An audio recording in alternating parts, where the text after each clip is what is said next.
Hello everyone. तो आज का हमारा जो टॉपिक है डिस्कशन का वो बहुत ज़्यादा इम्पोर्टेंट हो जाता है क्लास 12 के लिए भी और उससे हायर स्टडीज़ के लिए भी। तो हमारा आज का टॉपिक रहेगा SN1 और SN2 रिएक्शंस, जो कि हेलो एल्केन्स चैप्टर के अंदर आती हैं क्लास 12 के अंदर। ठीक है, तो लेट्स डिस्कस अबाउट इट। और जो ये रिएक्शंस है ना, ये ऑर्गेनिक में मतलब ये जो रिएक्शन हम पढ़ेंगे SN1 SN2, तो ये ऑर्गेनिक के अंदर बहुत इम्पोर्टेंट है। तो किसी भी टॉपिक को पढ़ने से पहले आपके मन में ये क्वेश्चन आना चाहिए, व्हाई और हाउ। ठीक है, व्हाई मतलब कि हम ये चैप्टर पढ़ ही क्यों रहे हैं, ये टॉपिक पढ़ ही क्यों रहे हैं, क्या काम आ गया है इसका, इसके बिना क्या ऑर्गेनिक रुक गई थी। ठीक है, और हाउ। अब जब आपको ये सवाल का पता चल जाए कि ये इसलिए इम्पोर्टेंट है, तो दूसरा होना चाहिए क्वेश्चन आपका हाउ, कि ये रिएक्शंस होंगी कैसे, इसका मैकेनिज़्म क्या होगा। अब जो वाई है उसका आंसर ये है कि जब भी हमें एल्काइल के ऊपर कोई लिविंग ग्रुप जुड़ा हो और कोई न्यूक्लियोफाइल उसके ऊपर अटैक करवा के सब्स्टिट्यूशन रिएक्शंस करवानी हो ना, तब हम यूज़ करते हैं SN1 या फिर SN2 रिएक्शंस। ठीक है, सब्स्टिट्यूशन करवाने के लिए किसी रिएक्शन के अंदर।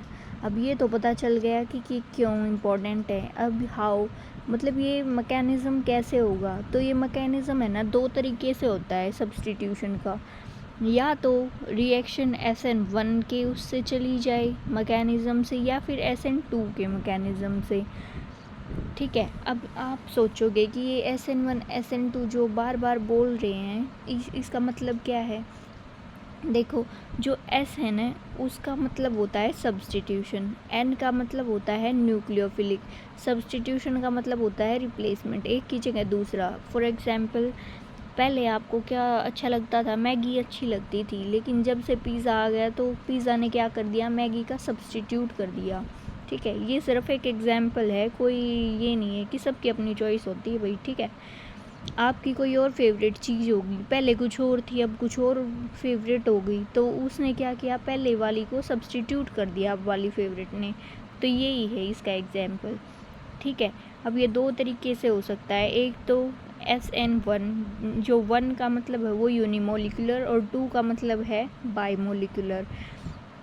इसका मेन डिफरेंस ये होता है, जो SN1 होती है उसके अंदर जो रेट डिपेंड करता है ना, वो सिर्फ एक मॉलिक्यूल पे डिपेंड करता है, और SN2 के अंदर जो रेट डिपेंड करता है ना, वो दो मॉलिक्यूल पे डिपेंड करता है। ठीक है, अब इसे डिटेल में पढ़ते हैं।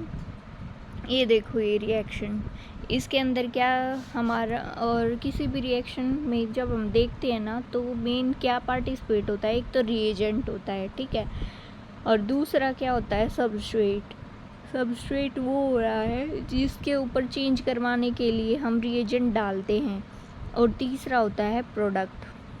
ठीक है, जो प्रोडक्ट बनेगा चेंज होने के बाद, और एक होता है लिविंग ग्रुप। ज़रूरी नहीं है कि हर रिएक्शन के अंदर कोई लिविंग ग्रुप हो, तो वो रिएक्शन टू रिएक्शन डिपेंड करता है।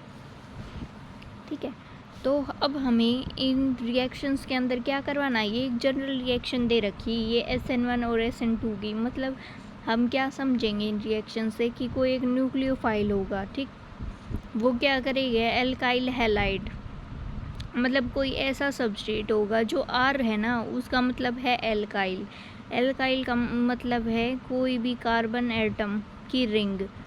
अब वो मिथाइल हो सकता है, इथाइल हो सकता है, प्रोपाइल, ब्यूटाइल, या फिर इनके ब्रांच स्ट्रक्चर। ठीक है, जो ये X है इसे हम हैलोजन भी ले सकते हैं, FClBrI में से एक, या फिर कोई अदर लिविंग ग्रुप हो जो मतलब जल्दी से ये न्यूक्लियोफाइल जब R पे अटैक करे ना, तो ये जल्दी से निकल जाए वहाँ से।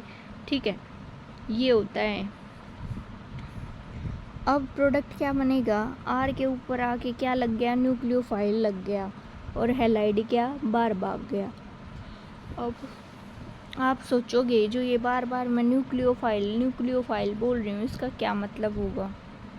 देखो, जो न्यूक्लियोफाइल है ना, वो स्पीशीज़ होगी जिसके अंदर क्या होगा, अनशेयर्ड इलेक्ट्रॉन पेयर होंगे, मतलब लोन पेयर इलेक्ट्रॉन होंगे उसके ऊपर, और रिएक्ट विद एल्काइल हैलाइड, जो हमारा सबस्ट्रेट है ना उसके ऊपर ये रिएक्ट करेगा और क्या प्रोड्यूस कर देगा, हैलोजन का सब्स्टिट्यूशन। ठीक है, जो न्यूक्लियोफाइल है उसके ऊपर क्या होना चाहिए, एक तो लोन पेयर ऑफ इलेक्ट्रॉन और नेगेटिव चार्ज, तभी तो वो दूसरे एटम को देगा, मतलब किसी चीज़ का। अब देखो हमारे पास क्या है, 2 टॉफ़ी हैं, तो हम क्या करेंगे, एक दे सकते हैं, डोनेट कर सकते हैं, लेकिन हमारे पास एक ही टॉफ़ी है तो वो हमारी मर्ज़ी पे है ना, कि वो एक टॉफ़ी अगर हमारी फेवरेट है तो हम नहीं देंगे, लेकिन अगर देना चाहते हैं तो दे सकते हैं।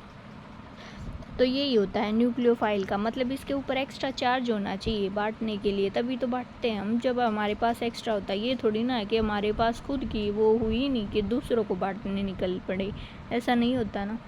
खुद के पास पहले एनएफ होना चाहिए, उसके बाद हम दूसरों को देंगे। इन न्यूक्लियोफिलिक सब्स्टिट्यूशन रिएक्शन, जो CX बॉन्ड है सबस्ट्रेट का, मतलब कार्बन के साथ जो लिविंग ग्रुप जुड़ा हुआ है उसका, और उसका जो बॉन्ड है सबस्ट्रेट के अंदर, उसका क्या हो जाएगा, हेटेरोलाइसिस। देखो हेटेरो का मतलब होता है 2 अलग अलग, और लाइसिस का मतलब होना है टूटना। अब 2 अलग अलग टूटना, क्या टूटना, जो ये कार्बन और X का बॉन्ड है इसका मतलब क्या है, ये हेटेरो है, मतलब कार्बन अलग है X ग्रुप से। अब जैसे कार्बन कार्बन का बॉन्ड होता है, C के बीच में एक लाइन जो कि बॉन्ड को रिप्रेजेंट कर रही है, और दूसरा C, अगर 2 कार्बन के बीच में बॉन्ड होता और उसे हम तोड़ते तो वो होमोलाइसिस होता। अब 2 अलग अलग एटम के बीच में बॉन्ड है ना, और उसे हम तोड़ना चाह रहे हैं तो उसे क्या बोलेंगे, हम हेटेरोलाइसिस बोलेंगे। And the lone pair electron of nucleophile is use to form new bond to carbon atom. और जो लोन पेयर है ना न्यूक्लियोफाइल का, वो क्या काम करेगा, अब ये X है, ये तो अपने इलेक्ट्रॉन लेके निकल गया, अब कार्बन क्या रह गया, वो बेचारा अकेला रह गया, उसके ऊपर पॉजिटिव चार्ज है, तो ये न्यूक्लियोफाइल बोलेगा कि डर मत भाई, मैं हूँ तेरे साथ। तो ये अपना चार्ज, जो एक्स्ट्रा चार्ज था, वो इसे दे देगा कार्बन के ऊपर, और क्या बना लेगा, एक नया बॉन्ड बना लेगा कार्बन के साथ। तो ये रिएक्शन होती है। अब न्यूक्लियोफाइल के बारे में ये बता रखा है कि ये कोई भी नेगेटिव आयन भी हो सकता है या फिर न्यूट्रल मॉलिक्यूल भी, जैसे कि नेगेटिव आयन एग्जाम्पल है OH- हाइड्रोक्सिल आयन हो गया, उसके ऊपर क्या है, नेगेटिव चार्ज, या फिर फ्लोरीन हो गया, F के ऊपर नेगेटिव चार्ज, या कोई भी हैलोजन ले लो। ठीक है, या फिर क्या हो गया, न्यूट्रल जैसे H2O का मॉलिक्यूल, वाटर का मॉलिक्यूल अगर हम देखेंगे, या फिर NH3 अमोनिया हम देखेंगे, इनके ऊपर भी तो लोन पेयर ऑफ इलेक्ट्रॉन है, नाइट्रोजन और ऑक्सीजन पे, तो ये भी न्यूक्लियोफाइल का काम कर सकते हैं। अब अच्छा न्यूक्लियोफाइल या फिर बैड न्यूक्लियोफाइल, वो हम आगे देखेंगे इसी वीडियो के अंदर। तो मेन काम क्या है न्यूक्लियोफाइल का, कि इसने बस अपने जो एक्स्ट्रा इलेक्ट्रॉन है ना वो देने हैं किसको, कार्बन को, ताकि वो जो हैलोजन है उसे बाहर निकाल फेंके, और ये न्यूक्लियोफाइल अपने इसके पास जाके बॉन्ड बना ले। अब ये एग्जाम्पल, हाइड्रोक्सिल आयन क्या है, OH- हाइड्रोक्सिल आयन क्या कर रहा है, न्यूक्लियोफाइल का काम कर रहा है। अब वो एल्काइल हैलाइड के ऊपर रिएक्ट करेगा और हैलोजन को बाहर निकाल देगा और OH का जुड़ जाएगा। ठीक है, ये उसी तरीके से मानो X तो आपका कोई ऐसा बिगड़ेल फ्रेंड है जिसे आपके पेरेंट्स ये नहीं चाहते कि आपका दोस्त बने। ठीक है, क्योंकि वो आपकी संगति को बिगाड़ रहा है। OH- कैसा है, एक ऐसा सभ्य बच्चा है जो आपको, अगर आपके साथ जुड़ेगा ना, मतलब आपके साथ रहेगा, तो स्टडीज़ में भी आपको ठीक कर देगा, और ये जो फालतू की बकवास है ये करने से रोकेगा। तो पेरेंट्स क्या चाहेंगे कि जो शरीफ बच्चा है उसकी अच्छी संगत मिले, आपको बुरी संगत से पीछा छूटे, तो वो क्या करेंगे, आपके पास एक अच्छे बच्चे को भेज देंगे फ्रेंडशिप के लिए। अब वो अच्छा बच्चा आपके साथ घुलने मिलने लगेगा तो आपको उसके साथ अच्छा लगेगा, और उसके साथ बॉन्डिंग अच्छी हो जाएगी, और फिर आपको समझ में आने लगेगा कि हाँ, जो वो पहले लड़का था वो क्या था, मतलब शरारती था, और वो हम मेरे को अपनी बुरी संगत की वजह से बिगाड़ रहा था, वो निकल गया बाहर और अच्छे के साथ दोस्ती होगी, बस यही होता है, मतलब जो अपनी डेली लाइफ है ना वही है केमिस्ट्री, ज़्यादा कुछ नहीं है, वैसे ही डरते रहते हो आप। To be a good leaving group the substituent must be able to leave as a relatively stable weakly basic molecule और आयन। मतलब एक अच्छा लिविंग ग्रुप होने के लिए क्या होना चाहिए, एबिलिटी। अब भाई लिविंग ग्रुप है वो निकाल दिया, अब जो चंटे आदमी होते हैं वो तो जल्दी से निकल जाते हैं कि हाँ भाई अब इसे पता चल गया कि मैं बुरा इंसान हूँ, तो वो जल्दी से निकल लेगा, कट लेगा, ठीक है। तो यही है लिविंग ग्रुप का, कि वो गुड लिविंग ग्रुप कैसा होता है कि वो जल्दी से उसको कार्बन को छोड़ कर निकल ले, और वो खुद क्या होना चाहिए, एक वीक बेस होना चाहिए, लेकिन वो स्टेबल होना चाहिए। In alkyl halide, the living group is halogen substituent. It lives as a halide ion. मतलब जो alkyl halide थे RX, उसके अंदर लिविंग ग्रुप कौन था, हेलोजन था। अब हेलोजन निकल गया तो वो क्या बन के निकलेगा, हैलाइड आयन। अपने ऊपर मतलब जो कार्बन और हेलोजन के बीच में क्या थे, 2 इलेक्ट्रॉन थे ना, एक कार्बन का इलेक्ट्रॉन था, एक हेलोजन का, लेकिन ये चंट इंसान उसका भी इलेक्ट्रॉन लेके पत्ता काट के निकल जाएगा। Because halide ion are relatively stable and very weak bases. क्योंकि हैलाइड आयन क्या है, स्टेबल हो जाएगा ना, एक्स माइनस। क्यों, क्योंकि हैलाइड्स क्या होते हैं, इलेक्ट्रोनेगेटिव होते हैं, तो वो अपने ऊपर नेगेटिव चार्ज को स्टेबल रखते हैं, लेकिन वो वीक बेस होगा। वो क्या है, मतलब ले तो लेगा चीज़ें दूसरों से पर खुद की नहीं देगा कभी किसी को, तो इसी वजह से क्या है, गुड लिविंग ग्रुप है। अब फॉर एग्जाम्पल चोर का एग्जाम्पल ले लो, चोर क्या करेगा, धीरे धीरे आपको फॉलो करेगा, आपसे अच्छी बॉन्डिंग बनाएगा जैसे मूवीज़ में दिखाते हैं, और फिर टाइम मिलते ही लेके आपका पैसा वैसा और निकल जाएगा। अब उस चोर से कोई पैसा थोड़ी ना ले सकता, वो किसी को नहीं देगा, लेकिन वो दूसरों का ज़रूर ले लेगा। सेम यही लिविंग ग्रुप का है कि वो दूसरों को नहीं देगा, वो खुद ले सकता है, मतलब खुद तो कहीं भी चोरी करके कितने भी ले ले, लेकिन किसी और को डोनेट नहीं करेगा वो। Nucleophilic substitution reaction and SN2। अब हम पहले पढ़ेंगे SN2 रिएक्शन के लिए, ठीक है, कि SN2 रिएक्शन कैसी होती है, क्या इसका मैकेनिज्म है। तो जो पहला पॉइंट है ना, the rate of reaction depend on concentration of methyl chloride and concentration of hydroxide ion. इन्होंने वही एग्जाम्पल ले रखा है इसमें कि जैसे R की मतलब CH3Cl है, उसके ऊपर कौन अटैक कर रहा है, OH माइनस, तो OH माइनस CH3 से जुड़ जाएगा और Cl माइनस बाहर निकल जाएगा। तो ये बता रहे हैं कि जो रेट ऑफ रिएक्शन है ना वो किस पर डिपेंड कर रहा है, एक तो CH3Cl की कंसंट्रेशन पे कि कितना CH3Cl प्रेजेंट है हमारी रिएक्शन में, और दूसरा कर रहा है कंसंट्रेशन ऑफ हाइड्रोक्साइड, मतलब OH माइनस कितना है। अब देखो जैसे मान लिया हमारे पास 5 मॉलिक्यूल हैं CH3Cl के, ठीक है, लेकिन 4 मॉलिक्यूल हैं OH माइनस के, तो वो 4 OH माइनस 4 ही क्लोरीन को बाहर निकालेगा ना, 5वें को थोड़ी ना निकाल सकता है क्योंकि वो ख़त्म हो गया पहले। तो ये है बात कि वो सबस्ट्रेट की कंसंट्रेशन पे भी डिपेंड कर रहा है रेट ऑफ रिएक्शन, और न्यूक्लियोफाइल की भी। इसी वजह से इसे क्या बोलेंगे, ओवरऑल सेकंड ऑर्डर होगा, ठीक है। लेकिन जब हम इंडिविजुअल देखेंगे कि सिर्फ देखो ये नीचे रिएक्शन रही, रेट इक्वेशन, इसमें क्या दिख रखा है कि जो रेट है वो डायरेक्टली प्रोपोर्शनल है किसके, CH3Cl, ये क्या है अपना सबस्ट्रेट, और OH माइनस क्या है, न्यूक्लियोफाइल। तो सबस्ट्रेट और न्यूक्लियोफाइल दोनों पे डिपेंड करता है रेट, तो इसी वजह से ये क्या है, ओवरऑल सेकंड ऑर्डर रिएक्शन। लेकिन अगर इंडिविजुअली देखेंगे रेट, अगर सिर्फ मिथाइल क्लोराइड पे डिपेंड करता है तो वो 1 ऑर्डर होती, और सिर्फ न्यूक्लियोफाइल पे डिपेंड करता तो भी 1 ऑर्डर। अब दोनों पे डिपेंड कर रहा है तो 1 + 1 क्या हो जाएगा, 2। केमिकल काइनेटिक्स में पढ़ा होगा, आई होप आपने। अब इसकी मैकेनिज़्म पे चलते हैं।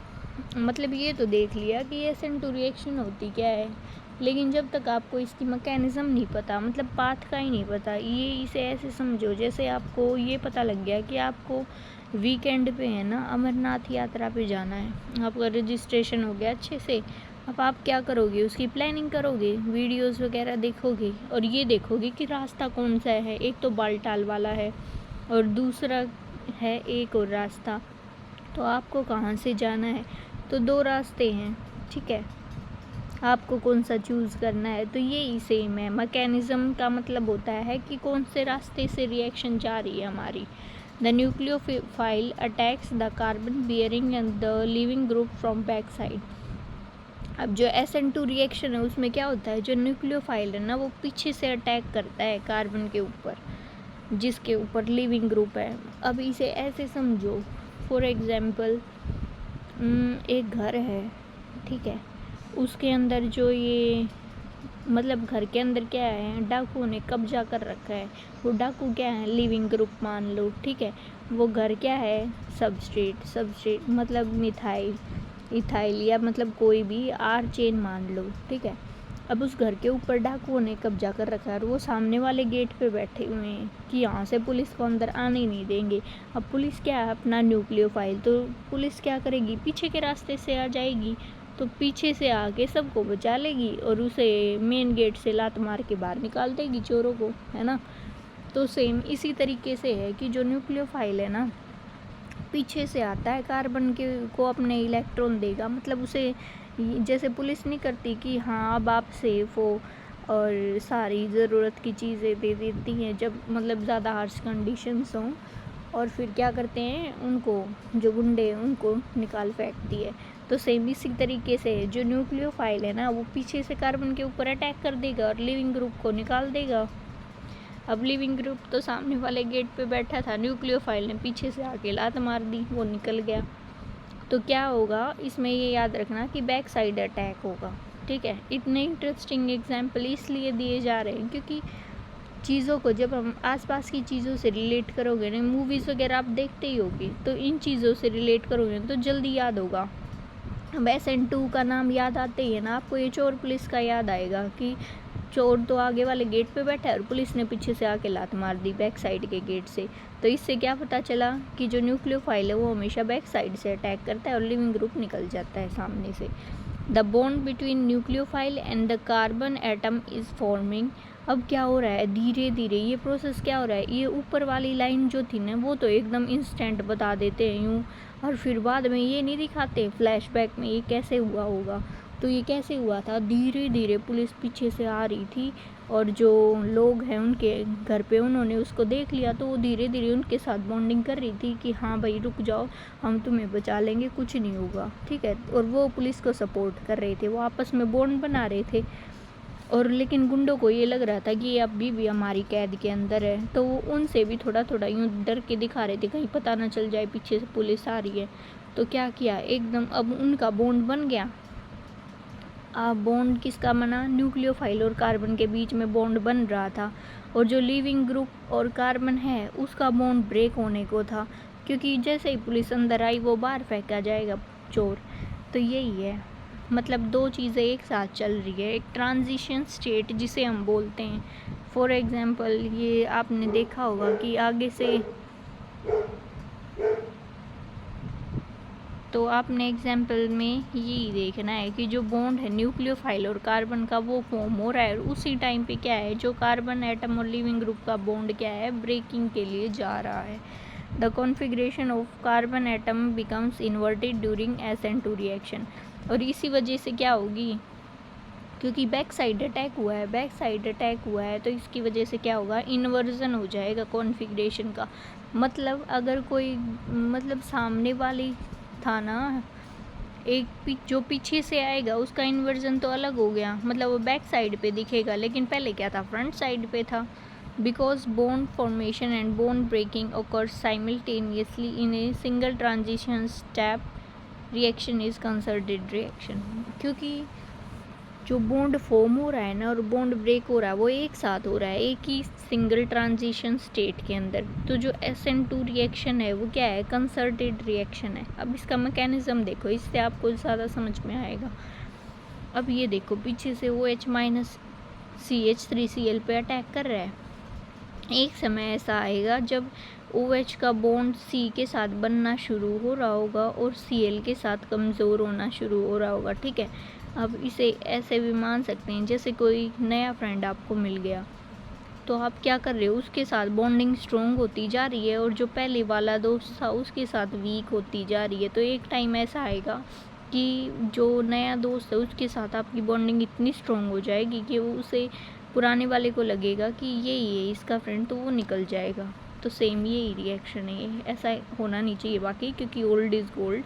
अगर बुरी संगत हो तो भी उसे सुधारना चाहिए अपने दोस्त को। तो OH आके लग गया। अब OH की देखो, पहले Cl कहाँ था, राइट साइड में था ना, अब OH कहाँ पे, लेफ़्ट में आके लग गया। तो इसी को बोलते हैं इन्वर्जन ऑफ कॉन्फ़िगरेशन, कि जो पहले राइट में थी अब चीज़ लेफ़्ट में होगी, ठीक है। और Cl माइनस क्या हो गया, निकल गया बाहर। ये बोला मैं तुम दोनों के बीच में क्यों रहूं। अब देखो, जो रिएक्शन कोऑर्डिनेट और फ्री एनर्जी का है ना, इसमें ये दिखा रखा है कि रिएक्टेंट की एनर्जी पहले ज़्यादा थी क्योंकि ये अनस्टेबल था, तो x माइनस पीछे से अटैक कर रहा है y पे और z निकल रहा है, लेकिन एक ट्रांजिशन स्टेट है। अब वो ट्रांजिशन स्टेट कब आएगी, जब मतलब हमारी कंडीशन क्या थी कोई भी रिएक्शन होने की, कि किसी के पास एनर्जी कम थी तो हम पुशअप करेंगे, उसको एक्टिवेशन एनर्जी देंगे, ठीक है। तो एक्टिवेशन एनर्जी मिल गई उसके पास, तो ट्रांजिशन स्टेट आ गई। ट्रांजिशन स्टेट क्या थी कि एक टाइम था जब दोनों के साथ y की बॉन्डिंग थी, मतलब x के साथ स्ट्रॉन्ग होती जा रही थी और z के साथ वीक होती जा रही थी, तो ये एक साथ ही सिंगल स्टेप में हो रहा था। तो ये इसकी ट्रांजिशन स्टेट। अब क्या हुआ, धीरे धीरे r और x और y का बॉन्ड फॉर्म हो गया और x निकल गया, ठीक है। ये इसकी क्या है, डायग्राम है। अब इसे मिथेनॉल के केस में देखो कि जो एग्जाम्पल ऊपर पूछा गया था ना, अब जैसे CH3Cl है, OH को पीछे से अटैक करना है, रिएक्टेंट की एनर्जी ज़्यादा है क्योंकि रिएक्टेंट की एनर्जी ज़्यादा है, तो अब इसके अंदर एक्टिवेशन एनर्जी देनी पड़ेगी। फॉर एग्जांपल आपके एग्ज़ाम्स आ रहे हैं और आप थोड़े से ना कम मोटिवेटेड हो गए कि हाय मैंने इतना पढ़ा है या फिर कुछ छूट गया, हम कैसे करें, तो आपके टीचर क्या करते हैं, आपको ये प्रोत्साहन देते हैं कि कोई नहीं बच्चा, जितना किया है उसको बार बार रिवाइज करो, अच्छे से होगा। तो यही क्या होती है, एक्टिवेशन एनर्जी। जैसे आपको मोटिवेशनल एनर्जी दी जाती है ना कि आप अच्छे से परफॉर्म करें, एग्ज़ाम में स्ट्रेस कम हो, डिप्रेशन में कम रहें आप। किसी बच्चे को क्या होता है, स्ट्रेस ज़्यादा हो जाता है, इस वजह से वो जितना पढ़ते हैं ना वो भी गायब हो जाता है, तो इसलिए स्ट्रेस नहीं लेना चाहिए, ठीक है। तो अब क्या हुआ, उसे इतनी मोटिवेशन एनर्जी मिल गई एक टाइम पे, जो ये ट्रांजिशन स्टेट है, कि हाँ इस रिएक्शन में क्या करना था, एक्टिवेशन एनर्जी देनी थी। एक्टिवेशन एनर्जी वो एनर्जी होती है जो कि किसी रिएक्शन को स्पॉन्टेनियस बना दे, ठीक है। तो CH3Cl और ये डिसोशिएट होके CH3OH, क्योंकि ये स्टेबल प्रोडक्ट है इसलिए इसकी एनर्जी क्या है, नीचे। जितनी कम एनर्जी उतना ही स्टेबल प्रोडक्ट, और जितनी ज़्यादा एनर्जी उतना ही कम स्टेबल, ठीक है। अब इसकी स्टीरियो को देखेंगे। स्टीरियो का यही मतलब होता है कि मतलब इसकी कॉन्फ़िगरेशन कैसी रही। अब देखो CH3Cl था, ये पीछे से आके अटैक कर दिया तो इन्वर्जन हो गया। तो ये इसकी स्टीरियो केमिस्ट्री है कि अगर पहले मान लो Cl आपका है ना फ्रंट पोजीशन पे होता, ठीक है, जो मतलब डार्क लाइन है उस पे होता, तो क्या होगा, OH क्या होगा, बैक साइड से अटैक करेगा, ये मतलब है इसका। अब रिएक्शन ऑफ एल्काइल हैलाइड, जो SN2 SN1 रिएक्शंस के अंदर क्या होता है, जो हम एल्काइल हैलाइड बोल रहे थे ना बार बार कि FCl Br ये होंगे लिविंग ग्रुप्स हमारे मेन। तो अब लिविंग ग्रुप के लिए क्या होना चाहिए, अच्छा मतलब अच्छा लिविंग ग्रुप कौन होगा, जल्दी से जो कार्बन का बॉन्ड तोड़ के या फिर उसका भी इलेक्ट्रॉन लेके गायब हो जाए, वही तो अच्छा लिविंग ग्रुप होगा ना। अब अच्छा चोर कौन होता है, जो पुलिस से बच के जल्दी से माल लेके निकल ले। अब ये थोड़ी ना कि वो वहीं बैठा रहे, पुलिस आ जाए और फिर डंडे खाए, नहीं होता ना। अब जब डाउन द ग्रुप हम जाते हैं तो क्या होता है, साइज़ बढ़ता है, हमने देखा था पीरियोडिक टेबल के अंदर। और इसके अंदर क्या होते हैं, down the group D orbitals present होते हैं। तो जो नीचे वाले होंगे ना, जैसे जैसे डाउन द ग्रुप जाएंगे तो वो ज़्यादा से ज़्यादा नेगेटिव चार्ज अपने ऊपर कैरी कर लेंगे। तो लिविंग ग्रुप की टेंडेंसी के किस प्रकार से हो जाएगी, I-, फिर Br, फिर Cl, फिर F। ठीक है, देखो ये दिखा रखी इंक्रीजिंग लिविंग एबिलिटी। इसका मतलब जब हम OH- से I- की तरफ जाएंगे तो क्या हो जाएगी, लिविंग ग्रुप की टेंडेंसी बढ़ जाएगी, क्योंकि वो अच्छा लिविंग ग्रुप होता है। और बेसिसिटी क्या हो जाएगी, डिक्रीज, क्योंकि ये चोर है, ये किसी को देना पसंद नहीं करता है, सिर्फ लूटना पसंद करता है। ठीक है, और जब हम उल्टा आएंगे I- से Br, Br से Cl, Cl से F और फिर OH। अब मैंने आपको ये बताया था कि जो बेसिसिटी है वो इन्वर्सली प्रोपोर्शनल होती है लिविंग एबिलिटी के।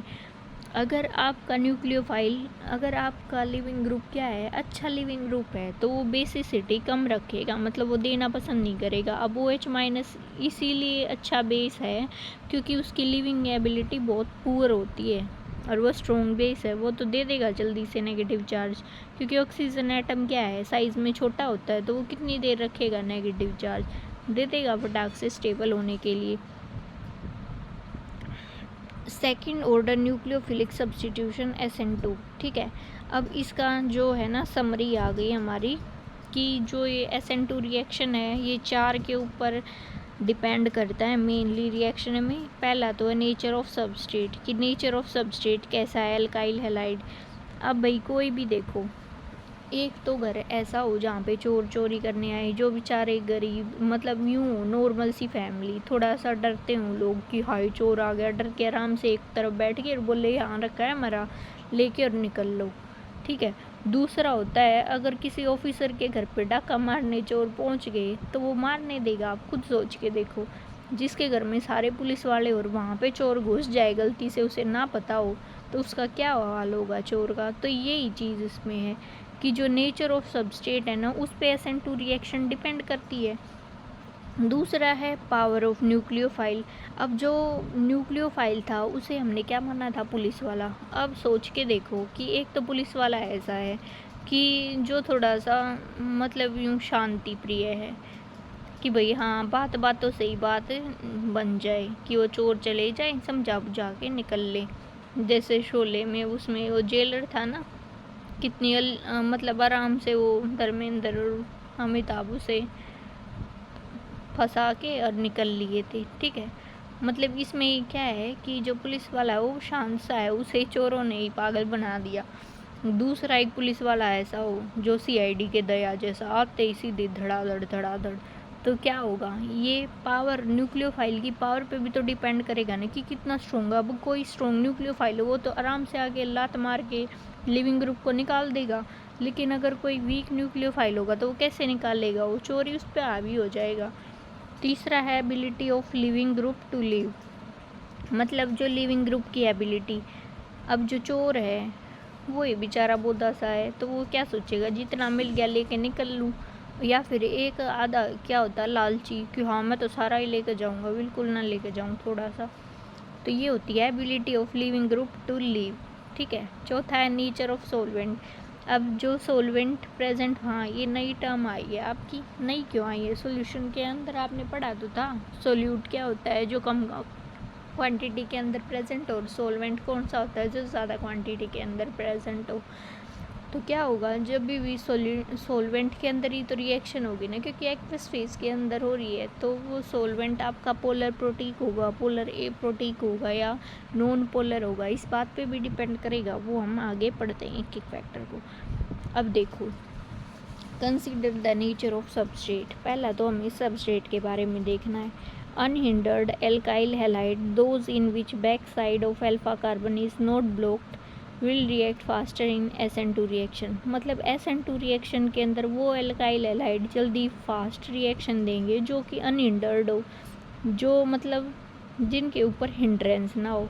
अब जैसे मिथाइल है सिंपल, उसके ऊपर क्या लगे हुए हैं, कार्बन के ऊपर 3 हाइड्रोजन लगे हुए हैं, वो तो खुद ही बेचारे छोटे छोटे से ग्रुप हैं, तो वो क्या हिंड्रेंस क्रिएट करेंगे, कोई नहीं करेंगे। तो जल्दी रिएक्शन किसकी होगी, मिथाइल की।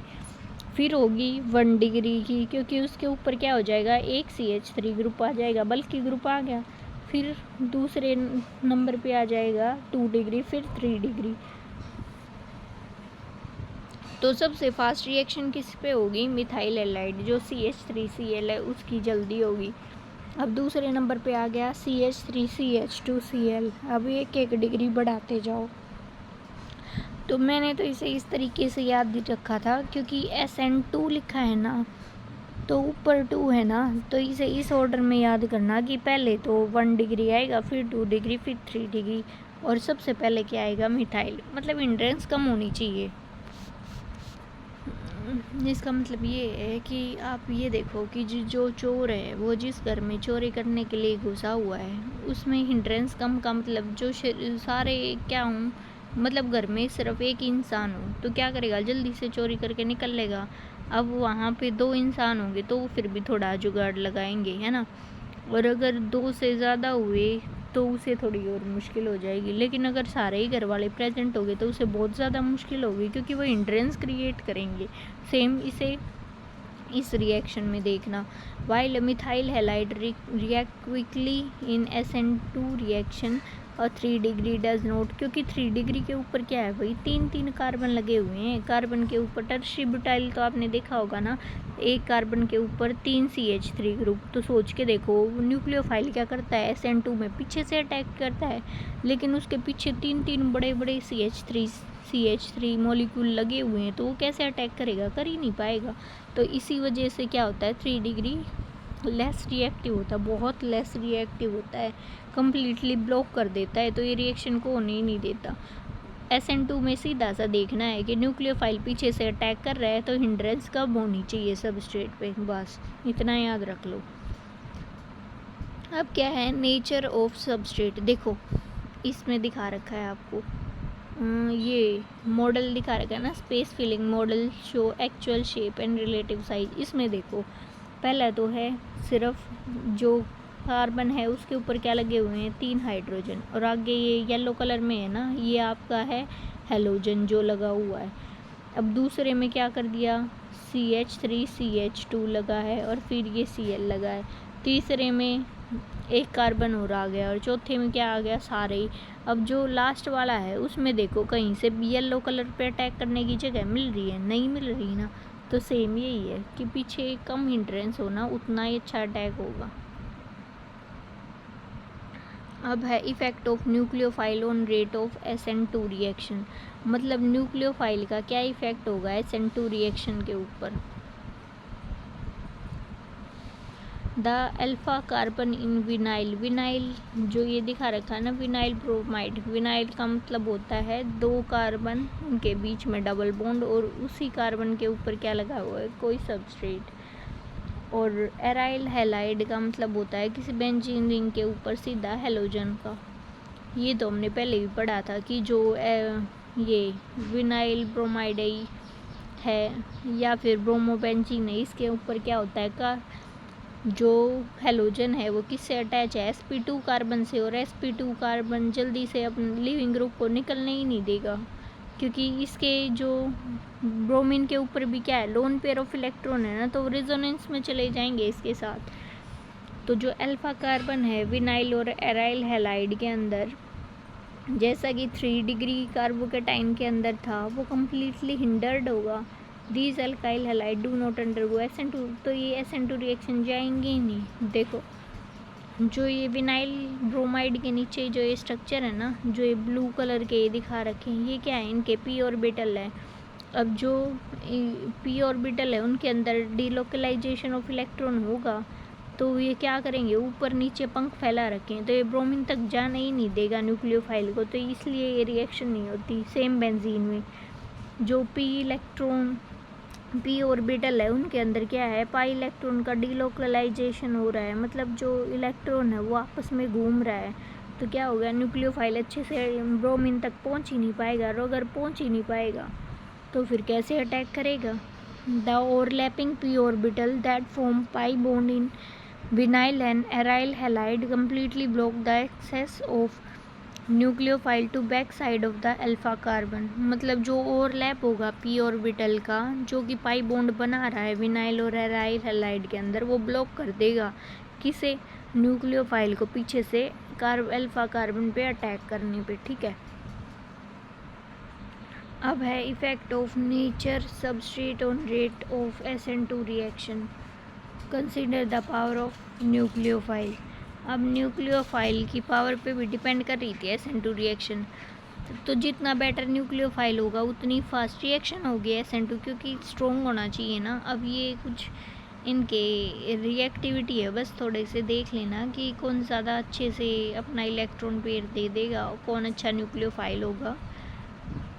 The best nucleophile are best electron donor, और बेस्ट न्यूक्लियोफाइल कौन होगा, जो बेस्ट डोनेट करे, मतलब जो जितना ज़्यादा इलेक्ट्रॉन दे किसी उसको कार्बन को, क्योंकि वहाँ पर तो प्लस चार्ज आ गया था ना थोड़ा थोड़ा।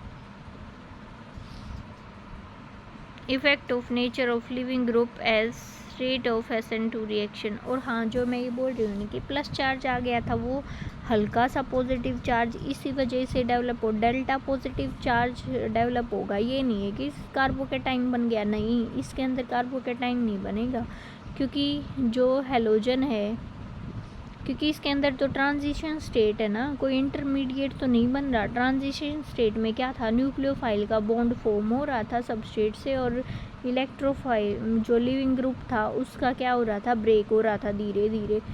तो क्या होगा, इसके अंदर पॉजिटिव चार्ज पूरा डेवलप नहीं होगा, सिर्फ डेल्टा पॉजिटिव, थोड़ा सा पॉजिटिव, क्योंकि H- वो जो लिविंग ग्रुप था वो थोड़ा सा अपनी तरफ ज़्यादा झुकाव कर रहा था उसका इलेक्ट्रॉन्स का। अब लिविंग ग्रुप का नेचर, जो अच्छे से लीव कर जाएगा वो क्या होगा, गुड लिविंग ग्रुप, और नेगेटिव चार्ज को अपने ऊपर ज़्यादा स्टेबलाइज कर ले वही होगा अच्छा सा लिविंग ग्रुप। अब ये देखो, जब NH2- से हम I- की तरफ जा रहे हैं तो न्यूक्लियोफिलिसिटी, मतलब लिविंग ग्रुप की एबिलिटी क्या हो रही है, बढ़ रही है, और बेसिसिटी की वैल्यू क्या हो रही है, कम हो रही है। Iodine is good leaving group because iodide is non basic, मतलब आयोडीन अच्छा लिविंग ग्रुप क्यों है, क्योंकि वो नॉन बेसिक है, मतलब वो अपने इलेक्ट्रॉन ले तो लेगा वो सबस्ट्रेट से, लेकिन वो देगा नहीं अपने किसी को भी, इसलिए ये नॉन बेसिक है। The hydroxyl group is poor leaving group. अब हाइड्रोक्सिल पुअर लिविंग ग्रुप क्यों है, क्योंकि वो ले नहीं सकता, वो बस दे सकता है इलेक्ट्रॉन पेयर्स, तो ये क्या है, स्ट्रॉन्ग बेस हो जाएगा। अब है इफेक्ट ऑफ सॉल्वेंट, जो मोस्ट इम्पॉर्टेंट अब तक आपने नहीं पढ़ा है, तो वो है consider the nature of solvent. अब सॉल्वेंट को हम किस में 3 कैटेगरी में डिवाइड करते हैं। पहला तो प्रोटीक सॉल्वेंट। प्रोटीक सॉल्वेंट वो होते हैं जिनके अंदर OH या फिर NH2 ग्रुप हो। अब जो प्रोटीन सॉल्वेंट है वो स्लो डाउन SN2 रिएक्शन, जो प्रोटीक सॉल्वेंट है वो SN2 रिएक्शन को स्लो डाउन करेंगे, तो जो स्लो डाउन करेगा उसे हम लेंगे ही क्यों, नहीं लेंगे। Polar aprotic solvent. अब पोलर एप्रोटिक सॉल्वेंट वो होते हैं जैसे कि acetone which contain strong dipole but no OH और NH2 ग्रुप, मतलब जिसके अंदर स्ट्रॉन्ग डाइपोल तो होगा लेकिन वो क्या करेंगे, कोई भी OH या फिर NH2 ग्रुप नहीं देंगे। देखो प्रोटीक का मतलब, प्रोटीक आया प्रोटोन से, जो कि प्रोटोन दे रिएक्शन के अंदर, वो तो होंगे प्रोटीक सॉल्वेंट। और जो एप्रोटिक सॉल्वेंट होंगे जहाँ पे H पॉजिटिव रिलीज ही नहीं हो सकता। अब H पॉजिटिव होगा ही नहीं तो रिलीज कैसे होगा। अब जैसे एसीटोन है, इसका स्ट्रक्चर क्या है, CH3COCH3, तो इसके अंदर कोई OH NH2 ग्रुप है ही नहीं जो H+ दे देगा, तो ये क्या करेगा, ये प्रोटीक कहलाएगा। ठीक है। अब जो पोलर एप्रोटिक सॉल्वेंट है वो क्या करेगा, स्पीड को बढ़ा देता है SN2 की, और हमें ऐसा ही तो चीज़ चाहिए ना, ऐसा ही सॉल्वेंट चाहिए जो हमारी रिएक्शन की स्पीड को बढ़ाए, ऐसा क्यों लेंगे जो कम करे। ठीक है, तो हम SN2 के अंदर कौन से सॉल्वेंट का यूज़ करते हैं, पोलर एप्रोटिक सॉल्वेंट का। अगला है non polar solvent. Non polar वो होते हैं जैसे कि हाइड्रोकार्बन जिसके अंदर कोई पोलैरिटी ना हो। फॉर एग्जांपल जैसे कि हाइड्रोकार्बन, जैसे CH3 है, उनके आपस में कार्बन और कार्बन की क्या है, इलेक्ट्रोनेगेटिविटी सेम है, तो वो नॉन पोलर हो गया, मतलब इलेक्ट्रोनेगेटिविटी डिफरेंस नहीं है जिसमें वो होंगे नॉन पोलर। ठीक है, अब प्रोटीक सोलवेंट कौन से होते हैं, इनके एग्जाम्पल देख लो। H2O होगा, इसमें भी H+ निकल सकता है। MeOH हो गया, इसमें भी H+, मतलब OH या फिर NH2 ग्रुप होना चाहिए उसके अंदर, वो होगा प्रोटीक सोलवेंट। अब ये क्या करेगा, न्यूक्लियोफाइल को ही सोलवेट कर देगा। न्यूक्लियोफाइल क्या था, जिसके ऊपर नेगेटिव चार्ज था। अब ये क्या करेगा, हाइड्रोजन बॉन्ड बना लेंगे ये जितने भी प्रोटीक सोलवेंट है उसके साथ। तो इस वजह से क्या होगा, अगर न्यूक्लियोफाइल अटैक ही नहीं कर पाएगा तो रिएक्शन कैसे होगी। तो इसी वजह से हम प्रोटीक सोलवेंट का यूज़ नहीं करते हैं, क्योंकि जो प्रोटीक सोलवेंट है वो सोलवेट कर देगा किसको, न्यूक्लियोफाइल को, और इसी वजह से उसकी रिएक्टिविटी कम हो जाएगी। और एक आपसे ये पूछ सकते हैं कौन सी बॉन्डिंग प्रेजेंट होगी प्रोटीक सोलवेंट और न्यूक्लियोफाइल के बीच में, वो होगा हाइड्रोजन बॉन्डिंग। ठीक है, अब effect of solvent on rate of SN2 reaction. अब जो ये एसीटोन और एसीटोनाइट्राइल है, ये कैसे सोलवेंट है, पोलर ए प्रोटीक सोलवेंट है, तो ये किसे सोलवेट करेंगे, कैटाइन को, काउंटर आयन ऑफ न्यूक्लियोफाइल। मतलब जो न्यूक्लियोफाइल के ऊपर कैटाइन अटैक कर रहे थे ना ऊपर सॉल्यूशन के अंदर, जो हाइड्रोजन बॉन्ड बना रहे थे, वो ये पोलर ए प्रोटीक क्या करेंगे, अब न्यूक्लियोफाइल के ऊपर था नेगेटिव चार्ज, इसी वजह से तो वो उस पर अटैक कर रहे थे। अब ये जो पोलर ए प्रोटीक सोलवेंट है ना, ये उस कैटाइन को काउंटर आयन कर देंगे, मतलब उस पॉजिटिव चार्ज पे खुद जाके बॉन्ड बना लेंगे। इससे क्या होगा, न्यूक्लियोफाइल क्या हो जाएगा, फ्री हो जाएगा। एग्जाम्पल क्या है इसके, CH3CN या फिर acetone CH3CO CH3, di methyl formamide DMF या फिर DMSO डाई मिथाइल सल्फोक्साइड। तो ये होंगे हमारे reagents. Polar aprotic solvent क्या किसे सोलवेट करेंगे, metal cation leaving the anion counter ion nucleophile bare and thus more reactive, जैसे CH3COO Na, ये हमारा न्यूक्लियोफाइल है। तो जो ये मेटल है ना Na+ जो कैटाइन है, उसको सोलवेट करने के काम आएंगे, जिससे हमारा न्यूक्लियोफाइल क्या होगा, फ्री हो जाएगा। तो इस वजह से SN2 रिएक्शन क्या होगी, जल्दी से हो जाएगी। अब जो नॉन पोलर सोलवेंट है, जैसे बेंजीन, CCl4, हेक्सेन, ये सोलवेट ही नहीं करते, ये स्टेबलाइज ही नहीं करते SN2 रिएक्शन न्यूक्लियोफाइल को। तो जो SN2 रिएक्शन है वो रिलेटिवली स्लो हो जाएंगे, किसमें, नॉन पोलर सोलवेंट में, जैसे कि प्रोटीक सोलवेंट में हो रही थी। ठीक है, अब है solvent effect for SN2 reaction. अब इसके अंदर क्या होगा, require a polar aprotic solvent, मतलब सोलवेंट इफेक्ट क्या होगा SN2 में, हमें क्या कैसा सोलवेंट लेना है, पोलर ए प्रोटीक सोलवेंट। और अल्कोहल और अमाइंस हम नहीं ले सकते, क्यों, क्योंकि वो न्यूक्लियोफाइल के साथ क्या बना लेगा, हाइड्रोजन बॉन्डिंग। देखो अब न्यूक्लियोफाइल खाली ही नहीं रहेगा तो वो अटैक कैसे करेगा। ठीक है, ये कुछ example polar aprotic solvent के। अब इसकी समरी है SN2 कंडीशन समरी। तो सबस्ट्रेट कैसा होना चाहिए, पहले मिथाइल, फिर 1 डिग्री, 2 डिग्री, 3 डिग्री। न्यूक्लियोफाइल कैसा हो, जो नेगेटिव चार्ज ज़्यादा देने के ज़्यादा कैपेबल हो। लिविंग ग्रुप अच्छे से जो नेगेटिव चार्ज को स्टेबल कर सके और फिर बेस का काम ना करे। सॉल्वेंट कैसा होगा, पोलर ए प्रोटीन। ठीक है, SN1 अगले चैप्टर में, मतलब अगली वीडियो में पढ़ेंगे। Thank you.